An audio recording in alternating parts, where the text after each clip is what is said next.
Vítajte. Dnes sa ponoríme do niečoho naozaj základného. Do samotnej podstaty života. Ako to vlastne celé funguje. Tá úžasná mašinéria v nás. Presne. A máme tu k tomu celkom dosť podkladov však. Hlavne o bunkách. Áno, máme tu poznámky plné detailov o bunkách. Tých mikroskopických stavebných kameňov. Skúsime si to dnes rozobrať. Ako to do seba zapadá. Od tej najmenšej bunky až po celý organizmus. OK, tak poďme na to.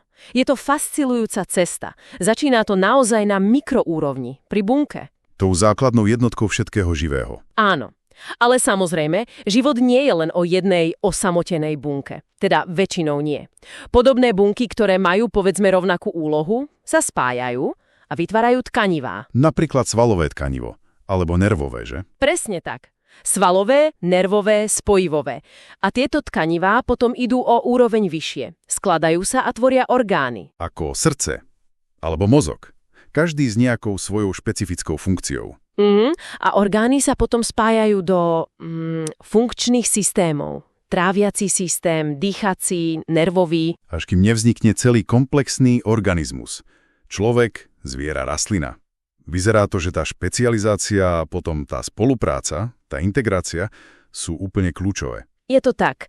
A celý tento zložitý systém, ten organizmus, musí neustále reagovať. Reagovať na zmeny v okolí, ale aj vo vnútri. A hlavne si musí udržať stabilné vnútorné prostredie. Homeostáza však. Áno, homeostáza.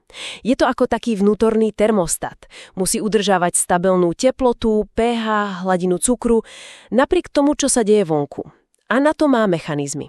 Hlavne nervové a hormonálne. Naše podklady spomínali aj stres, teda nie ten bežný, ale podľa Selyeho, ako silnú reakciu tela, keď niečo naozaj vážne tú homeostázu naruší. Presne. A potom je tu samozrejme imunitný systém.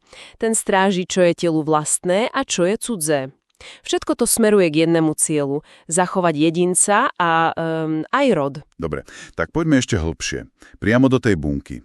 Hovorili sme, že je základ. Ale aká vlastne je? No, je to neuveriteľne dynamické miesto. Predstavte si ju ako také malé živé mesto. Má svoje hranice, to je bunková membrána. A cez tú membránu sa stále niečo deje. Neustále. Prúdia tam látky, energia, informácie, dnu aj von. Bunka vlastne komunikuje s okolím, prijíma signály, vylučuje odpad, ale zároveň si stráži to svoje vnútorné prostredie. Je to otvorený, ale usporiadaný systém. Takže tá membrána nie je len nejaká obyčajná stena. Je skôr ako taký veľmi prísny a selektívny vrátnik. Áno, presne tak. Veľmi dobre povedané. Je polopriepustná, semipermeabilná. Rozhoduje, čo a ako prejde. A má na to rôzne spôsoby. Aký napríklad? No niektoré malé veci ako kyslík, CO2 alebo látky rozpustné v tukoch, tie prejdú ľahko samé. Len tak, podľa koncentrácie. To je jednoduchá difúzia. Aha. Potom sú látky, ktoré potrebujú trochu pomôcť. Napríklad glukóza alebo aminokyseliny. Tie prechádzajú cez špeciálne bielkovinové kanály alebo pomocou prenášačov. To voláme facilitovaná, teda uľahčená difúzia. Stále je to pasívne? Bez energie? Áno, aj toto je stále pasívny transport. Ide to po smere koncentračného spádu, teda z miesta s vyššou koncentráciou na miesto s nižšou. A ešte je tu osmóza. To je špeciálny prípad difúzie vody cez membránu. Voda sa snaží riediť koncentrovanejšie roztoky. Dobre, rozumiem. Ale čo ak bunka potrebuje dostať niečo dnu alebo von proti tomuto prirodzenému smeru? Proti koncentrácii. Alebo niečo naozaj veľké. No, vtedy prichádza na rad aktívny transport. A ten už, ako názov napoveda, vyžaduje energiu, najčastejšie vo forme takej univerzálnej energetickej molekuly ATP. A to ako funguje? Klasický príklad je sodíkovo-draslíková pumpa. To je bielkovina v membráne, ktorá neúnavne pumpuje ióny sodíka von z bunky a draslíka dnu, proti ich koncentračným gradientom. Je to strašne dôležité napríklad pre nervy a svaly a spotrebuje to fakt veľa energie. Wow. A tie veľké veci? Pre veľké molekuly alebo dokonca celé častice má bunka mechanizmy ako endocytóza, to je vlastne pohlcovanie látok dovnútra, môže to byť fagocytóza, bunkové jedenie alebo pinocytóza, bunkové pitie a potom exocytóza, vylučovanie látok von z bunky. Takže tá bunka je nesmierne aktívna, reguluje si prostredie, transportuje veci, komunikuje a nie sú všetky rovnaké, však? Podklady spomínali prokaryotické a eukaryotické. Áno, to je základné delenie. Prokaryotické bunky sú jednoduchšie. Nemajú práve jadro ani také zložité vnútorné členenie. To sú napríklad baktérie. A tie naše, ľudské, sú eukaryotické? Presne. Eukaryotické bunky sú oveľa zložitejšie. Majú práve jadro, kde je uložená DNA a hlavne majú systém vnútorných membrán, ktoré vytvárajú oddelené priestory, kompartmenty. Hovoríme im organely. Aha, tie organely. Tam to začína byť naozaj zaujímavé. Áno, tá vnútorná organizácia je úžasná.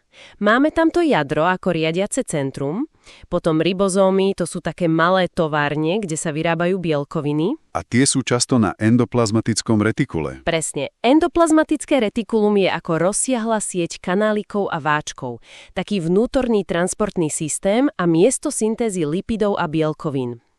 Bielkoviny sa potom môžu ďalej upravovať a baliť na export v Golgiho aparáte. A energia, bez nej by to nešlo. Energiu zabezpečujú hlavne mitochondrie, to sú naše bunkové elektrárne.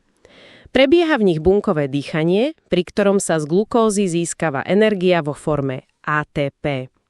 A ešte sú tu napríklad lizozómy, tie fungujú ako taký recyklačný dvor, rozkladajú nepotrebné alebo poškodené súčasti. Znie to ako veľmi, veľmi rušné a perfektne koordinované miesto. A bunky sa musia aj deliť, nie? Aby sme rastli alebo sa opravili, keď sa zraníme. Jasné. To je ďalšia kľúčová schopnosť. Najbežnejšie je mitotické delenie, mitóza. Z jednej materskej bunky vzniknú dve geneticky úplne identické dcérske bunky. A potom je ešte meióza. Áno, meióza. Tá slúži na tvorbu pohlavných buniek, spermií a vajíčok. Tam sa počet chromozomov redukuje na polovicu. A život bunky má svoj cyklus. Fázy rastu, prípravy na delenie, samotné delenie, ale aj fázy pokoja alebo špecializácie, diferenciácie. A bunky aj starnú a umierajú. Áno. Starnutie voláme senescencie. A existuje aj programovaná bunková smrť, apoptóza. To není niečo zlé, je to vlastne kontrolovaná samovražda bunky, ktorá je pre organizmus dôležitá, napríklad na odstránenie poškodených alebo nepotrebných buniek. Takže keď si to celé zhrnieme. Od tej jednej bunky, s jej membránov, ktorá funguje ako vrátnik, s tými transportnými mechanizmami, pasívnymi aj aktívnymi a s celým tým vnútorným ruchom v organelách. Sme sa postupne dostali cez tkanivá, orgány a systémy až k celému organizmu, kde všetko navzájem spolupracuje, komunikuje a je regulované, aby sa udržala tá krehká rovnováha života. Je to naozaj úžasný systém a pochopiť tieto základy, aj keď len takto stručne, je asi kľúčové, ak chceme rozumieť zdraviu, chorobám, vlastne životu samému. Presne tak. Je to základ pre biológiu, medicínu, pre všetko, čo sa týka živých systémov. A možno taká myšlienka na záver. Ak už len tá jediná bunka je taký neuveriteľne dynamický systém, ktorý sa neustále mení, vymieňa si látky a energiu s okolím, nakoľko pevný alebo statický je potom vlastne akýkoľvek živý organizmus. My sami. V každom danom momente. To je dobrá otázka na zamyslenie. Sme skôr proces, než pevná štruktúra. Presne. Oplatí sa nad tým pouvažovať.